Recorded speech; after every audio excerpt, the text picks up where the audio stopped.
मुंबईत बांधणार 10 लाख परवडणारी घरं. बांधकाम खर्चाच्या किमतीत मिळणार घरं. 1 BHK घरांची किंमत केवळ 10 लाख रुपये. मुंबई विकास आराखड्यातल्या या तरतुदी पाहिल्यानंतर सामान्य मुंबईकरांचे डोळे चक्रावून गेले नाही तर नवलच. यापूर्वीही सरकारनं अशीच स्वप्न दाखवली होती, जी अजूनही प्रत्यक्षात उतरलेली नाहीत. नागरी जमीन कमाल धारणा कायद्यामुळे 12 लाख घरं सामान्यांना उपलब्ध होणार होती. पण ते स्वप्न वास्तवात पूर्ण झालं का?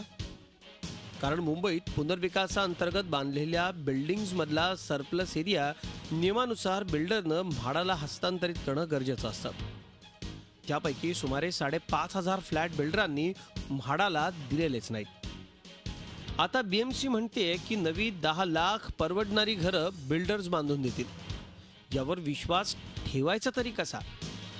अशा योजना की ज्याच्यामध्ये बिल्डर त्याच जागेवर अधिक दरानं विकून पैसे मिळवणार आणि त्याच दरावर कमी दरामध्ये सामान्य माणसाला मिळणार, अशी योजना केली की बिल्डर ती योजना यशस्वी होऊच देत नाही. त्यामुळे कधीच होणार नाही. कोर्ट कचऱ्यामध्ये सगळे भानगड अडकून राहणार. ही घरं ज्या जमिनींवर बांधली जाणार आहेत त्या ना विकास क्षेत्रातल्या आणि मिठागरांच्या जमिनी आहेत. शिवसेना काँग्रेससह पर्यावरण प्रेमींचा त्याला विरोध असल्यानं यावरून कोर्ट कजेस जास्त रंगण्याची चिन्ह आहेत. अर्बन लँड सिलिंग मध्ये 25 लाख घरं बांधणार होती. कुठे आली ती 25 लाख? कोणत्या गरीबाला मिळाली? त्यामुळे ज्या ज्या योजना बिल्डरांच्या माध्यमातून गरीबाला घर देण्याच्या असतील त्या ठिकाणी गरीबाला कधीच घर मिळत नाही, हा अनुभव आहे.